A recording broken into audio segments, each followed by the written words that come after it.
मन सभी प्रवृत्तियों का पुरोगामी है। अब तुम्हारे मन में एक वृत्ति उठी है, अब तुम रास्ते पे खड़े हो,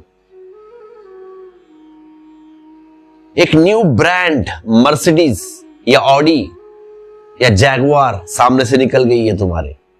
क्या हुआ मन में? छाप पड़ गई उस कार की, एक प्रतिबिंब। अब कार से निकलने से वासना पैदा नहीं होती, अगर तुम उसे सिर्फ देखते हो। सिर्फ देखने की बात कर रहा हूं। तुम्हारा देखना तटस्थ रहना चाहिए। जैसे कि कैमरा, तुम किसी का फोटो निकाल रहे हो, सामने वाले बंदे का, बटन दबा दिया, फोटो निकल गया। वैसा ही कार सामने से रास्ते से निकली है, तुमने देख ली, बात खत्म हो गई, अपने अपने काम पे निकल गए। अगर वैसी स्थिति हो तो तुम कार खरीदने नहीं जाओगे, ना सोचोगे। अगर तुम वहां पे खड़े हो और सामने से कार गुजरी है, तुमने सिर्फ देखा, चित्र बन गया और वह छाया तुम्हारे भीतर चली गई, वासना उठी। अब ये नहीं कर रहा हूं कि कार लेना अच्छी बात नहीं है, वासना उठी। अब कार रहने दो या गाड़ी बाइक रहने दो, वासना उठी की बात कर रहा हूं मैं। वासना उड़ गई, भीतर चले गया, मन के भीतर।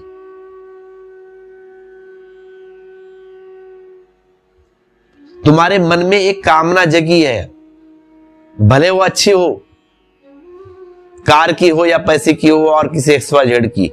एक विकार उठ गया, मैं एक विकार उठा बोल रहा हूं बस, अच्छा बुरा की बात नहीं कर रहा हूं। एक विकार उठा है, एक लहर उठी है। जैसे पानी में तुम पत्थर मारते हो ना, तो 5-6 गुलाटी मार के डूब जाता है, वेव्स आती है उसमें, पानी में छोटी छोटी तरंगे।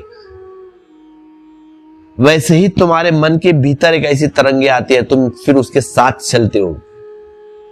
भले तुम फिर जॉब करो या बिजनेस करो, कौन सा भी काम हो तुम्हारा, या चोरी करो, या तुम चोर हो या दुकानदार हो या जॉब करने लायक हो या लीडर हो, व्हाटएवर।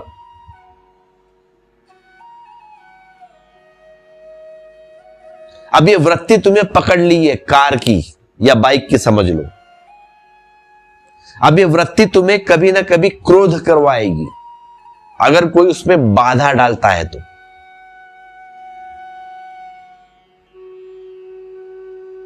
अगर कोई मार्ग में आता है तो तुम हिंसा करोगे, मरने मारने को उतारू हो जाओगे। अगर कोई सहयोग देता है तो ठीक, तब फिर मित्र। इस संबंध में एक रियलिस्टिक घटना घटाता हूं, मेरी जिंदगी की है। तब मैं बॉम्बे में रहता था, मेरा एजुकेशन वाला सब खत्म हुआ है, जॉब पे हूं, शादी भी हो गई है, एक लड़की भी है। मुझे कुछ एग्जाम देना था नेशनल स्टॉक एक्सचेंज का। देखिए, अब शादी हुए, पत्नी, एक बच्ची हुई है, अब मुझे एग्जाम को बैठना तो पढ़ना तो पड़ेगा। अब जब भी मैं बुक लेता तो मेरी बेटी आती मेरे पास, अगर बेटी नहीं तो वाइफ आ जाती गप्पे मारने के लिए। अब मुझे तकलीफ हो जाती, क्योंकि पढ़ना है, पेपर देना है 7-8 दिन में, अगर पढ़ूंगा नहीं तो फेल हो जाऊंगा। अब छोटी बच्ची है, उसको कुछ गाली भी नहीं दे सकता, झिड़कार भी नहीं सकता। 5-6 साल की है। गुस्सा आता था मन में बहुत, लेकिन जता नहीं सकता था। उसको समझ भी नहीं आता कि पापा पढ़ रहे हैं, स्टडी कर रहे हैं। कभी कभी वाइफ भी आती थी, बुक उठा के रख देती, पढ़ो मत, आज संडे है, आज हमारा दिन है, बात करो। ये क्या पढ़ने की उम्र है क्या? पढ़ना था तो पहले ही पढ़ना था। तो पढ़ाई कर ली मैंने, 7-8 दिन में एग्जाम भी दे दी, पास भी हो गया। तो मेरे कहने का तात्पर्य इतना ही है कि अगर कोई वृत्ति तुम्हें उठती है, पकड़ती है, तो वृत्ति तुम्हें क्रोध करवाएगी। अब मेरी एग्जाम की थी, या किसी को कार की हो गई तो, या किसी को पैसे की। मार्ग में कोई आता है तो तुम झगड़ा करोगे, नहीं आता है तो वह मित्र, आगे आने वाला शत्रु।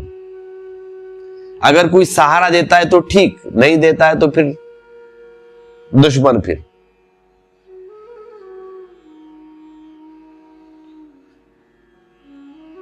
तो एक किसी चीज की इच्छा हुई तो उसके सपने भी तुम्हें रात में आते हैं, जैसे मुझे आते थे एग्जाम पास करना है।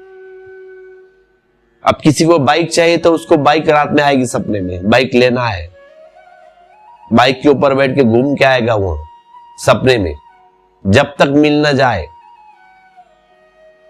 उसको चैन नहीं मिलेगा।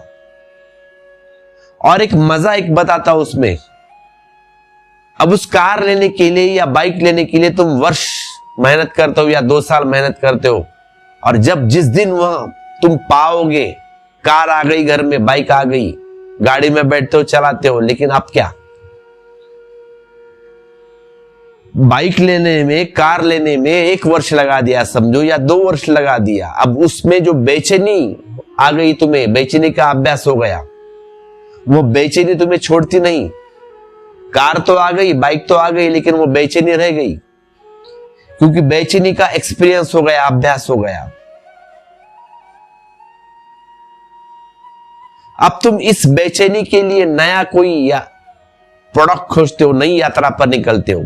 अब कार तो मिल गई, बेचैनी है तो फिर और कुछ नया, उससे बड़ी महंगी कार या कुछ बड़ा घर या हीरे जवाहरात खरीदने का या रो हाउस खरीदने का। अब तुम और कुछ करोगे, क्योंकि वो बेचैनी तुम्हारी आदत बन गई। अब इस बेचैनी का क्या करोगे, वह छूटती तो नहीं, क्योंकि सालों तक इस बेचैनी को तुमने संभाल कर रखा है। कार तो मिल गई, लेकिन बेचैनी तो गई नहीं, क्योंकि अभी कार तो आ गई, कार अब मिले ना मिले, बेचैनी तो है, बेचैनी पकड़ गई, इसका क्या करे अब, ये तो तुम बन गई। इसीलिए तो धनी बहुत लोग हो जाते हैं, लेकिन असली धनी नहीं हो पाती, क्योंकि जब तक धनी होते तब तक बेचैनी का अभ्यास हो गया।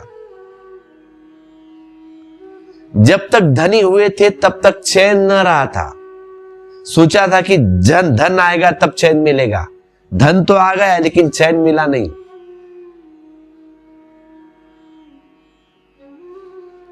लेकिन चैन कोई इतनी आसान बात नहीं, अगर बेचैनी का अभ्यास घना हो जाए तो धनी तो तुम हो जाओगे, तो बेचैनी कहां जाएगी मेरे दोस्त। तब फिर तुम क्या करोगे, फिर और धन चाहिए, उस पे दौड़ में लगते हो, और वह सिलसिला कभी छूटता ही नहीं। मरते दम तक एक दिन सामने आता है, मौत आती है सामने, बोलती चलो अब बस हो गया। मन कहता रुको और थोड़ा कमाना है, और एक दिन ऐसी मौत आ जाती है, सारा धन यहीं छूट जाता है। खाली हाथ आए थे, खाली हाथ जाएंगे।